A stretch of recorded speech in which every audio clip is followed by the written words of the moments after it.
U.S. President Donald Trump says he'll think about the red lines for the Iran ceasefire while on the plane to China. Beijing is a close ally of Iran and the biggest buyer of Iranian oil worldwide. Speaking before boarding Marine One to start his trip to China, Trump said he plans on discussing the war when he meets with Chinese President Xi Jinping. I think, number one, we're going to have a long talk about it. I think he's been relatively good, to be honest with you. You look at the blockade, no problem. They get a lot of their oil from that area. We've had no problem, and he's been a friend of mine. He's been somebody that we get along with, and I think you're going to see that good things are going to happen. This is going to be a very exciting trip. A lot of good things are going to happen. Do you think he needs to intervene at all with the Iranians? I don't Do you think think he he can does, help no. in any way? No, I don't think we need any help with Iran. We'll win it one way or the other. We'll win it peacefully or otherwise. Let's go to Kehna now, who's live for us at the White House. Mike, quite an upbeat tone there from Trump, saying they're going to make a deal that'll be good for both the American and the Iranian people. What's behind this optimism?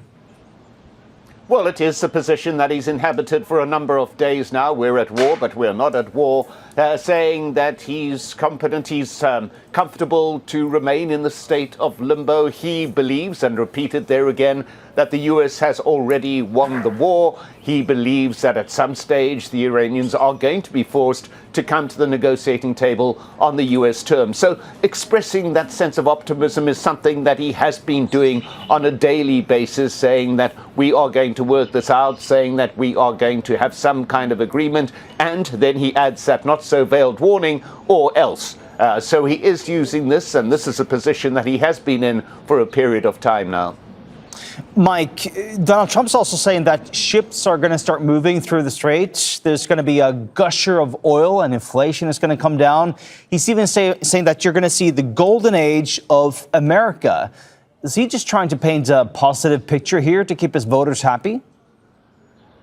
Well, no doubt the president was taken aback by those astounding inflation figures that were released earlier in the day, a massive increase, the highest since 2023 in the wake of the COVID pandemic.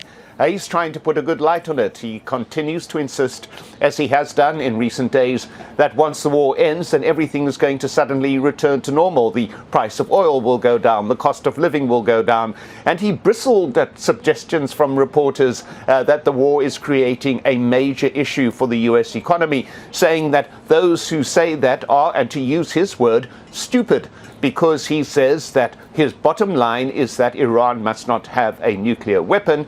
And if that is the case, then everybody's got to suffer short term in terms of the impact on the economy with what he sees as the greater goal. But he still continues to talk up the future, at one stage saying that inflation could drop to as little as 1.5% once the war has ended. Now, that is a figure that we will be watching and will be recording for future measurement. Indeed. That is Al Jazeera's Kehna reporting live from the White House. Thank you so much.